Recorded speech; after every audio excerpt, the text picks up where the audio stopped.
करता हूँ आपकी एसीएफ की तैयारी अच्छे से चल रही होगी। तो आज मैं एक टॉपिक के साथ आया हूँ जो कि है पारिस्थितिक तंत्र। यह पर्यावरण का एक टॉपिक है। तो पारिस्थितिक तंत्र को समझने के पहले एक और शब्द है पारिस्थितिकी। पारिस्थितिकी को हम इंग्लिश में इकोलॉजी कहते हैं। जिस प्रकार से बायोलॉजी, जूलॉजी है ना, इस तरह से होता है, उसी तरह से इकोलॉजी भी एक तरह का विषय है जिसके अंतर्गत हम संसार के विभिन्न पारिस्थितिक तंत्रों का अध्ययन करते हैं। तो आज का हमारा जो मेन टॉपिक है उस पर चलते हैं, जो कि है पारिस्थितिक तंत्र। पारिस्थितिकी शब्द का जो सबसे पहला प्रयोग है वो अर्नेस्ट हैकेल ने सन 1869 में किया था। और पारिस्थितिक तंत्र शब्द का सर्वप्रथम प्रयोग एजी टांसले ने 1935 में किया था। दोनों में डिफरेंसेस हैं। देखिए, एक पारिस्थितिकी है और एक पारिस्थितिक तंत्र है। तो इकोलॉजी जो शब्द है उसका प्रयोग किया था अर्नेस्ट हैकेल ने, और पारिस्थितिक तंत्र यानी कि इकोसिस्टम शब्द का प्रयोग एजी टांसले ने सबसे पहले किया था। तो इसका परिभाषा देखते हैं। परिभाषा है, वातावरण के जैविक व अजैविक घटक अथवा जीवों एवं वातावरण की अंतःक्रिया के फलस्वरूप बने तंत्र को ही पारिस्थितिक तंत्र कहते हैं। देखिए, जैविक या अजैविक, जैविक और अजैविक, या फिर ये कह सकते हैं कि जीव और पर्यावरण या फिर वातावरण के बीच जो भी हम लोग का क्रियाकलाप होता है, जैसे हम जानते हैं हम एक दूसरे पर सभी कोई निर्भर है, तो यही निर्भरता से जो एक तंत्र जो है वो विकसित होता है, उसे हम पारिस्थितिक तंत्र कहते हैं। इसका एक और परिभाषा है, किसी क्षेत्र में कार्य करने वाले भौतिक तथा जैविक अंशों का योग ही पारिस्थितिक तंत्र कहलाता है। यानी कोई है भौतिक और जैविक अंशों का जो योग है, जो भी उनके बीच में अंतःक्रिया जो होता है, पारस्परिक जो क्रिया हम करते हैं एक दूसरे के साथ, वही क्या है, पारिस्थितिक तंत्र है। तो पारिस्थितिक तंत्र के दो घटक हैं। यहाँ पे आप देख सकते हैं। इसको मैं फ्लो चार्ट के माध्यम से आपको समझाने की कोशिश करता हूँ।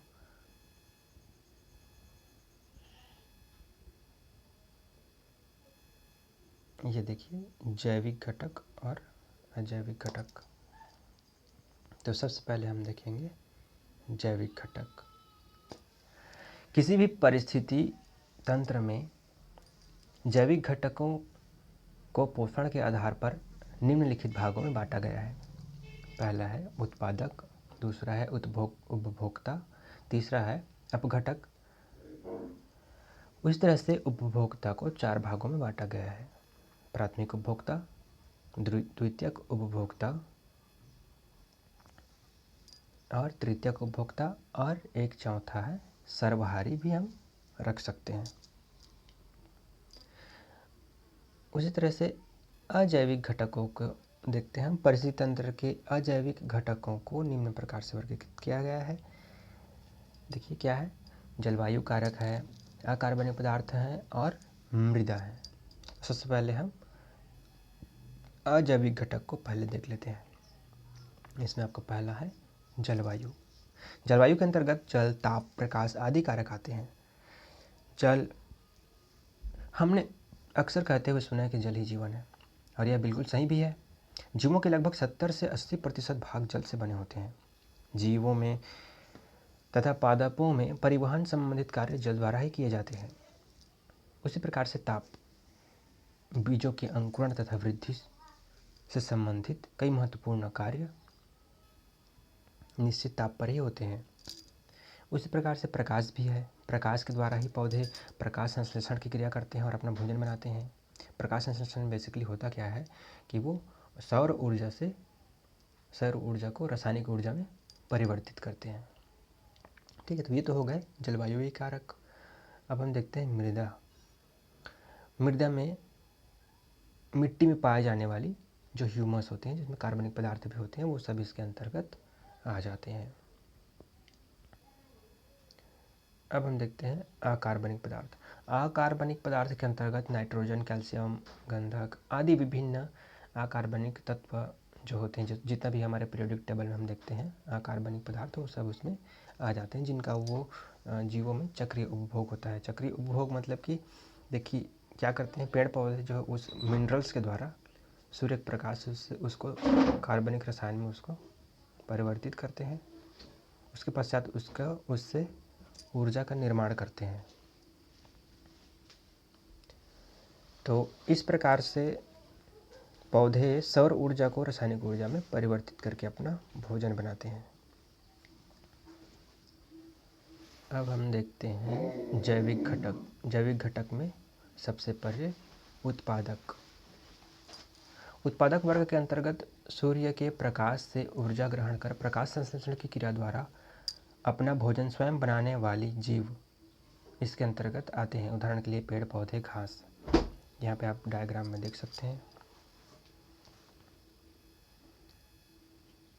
सूर्य के प्रकाश एक पौधा लेता है जिसमें कार्बन डाइऑक्साइड भी लेते हैं और फिर उसे ऑक्सीजन रिलीज करते हैं। इस क्रिया को हम प्रकाश संश्लेषण कहते हैं।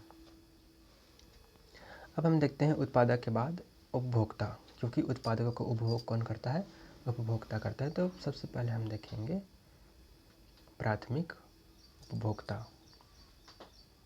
प्राथमिक उपभोक्ता के अंतर्गत वे सभी शाकाहारी जंतु आते हैं जो सीधे भोजन के लिए पौधों पर आश्रित रहते हैं, जैसे टिड्डे, गाय, भैंस, बकरी, खरगोश आदि। यहाँ पर देख सकते हैं आप, घास कौन खा रहा है? ये बकरी खा रही है और यहाँ पे गाय खा रहा है। अब हम देखते हैं द्वितीयक उपभोक्ता कौन होता है। तो द्वितीयक उपभोक्ता के अंतर्गत वे सभी मांसाहारी जंतु आते हैं जो शाकाहारी जंतुओं को भोजन के रूप में ग्रहण करते हैं, जैसे मेंढक, बिल्ली, लकड़बग्घा। ये सब द्वितीयक उपभोक्ता हैं।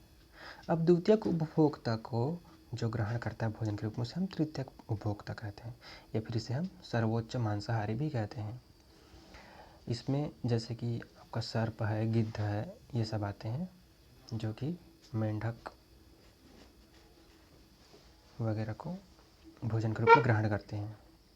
अब देखते हैं हम सर्वाहारी। सर्वाहारी क्या होता है? सर्वाहारी वे जीव होते हैं जो उत्पादक तथा अपने से नीचे स्तर के उपभोक्ताओं का उपभोग करते हैं, जैसे कि मनुष्य, सूअर आदि।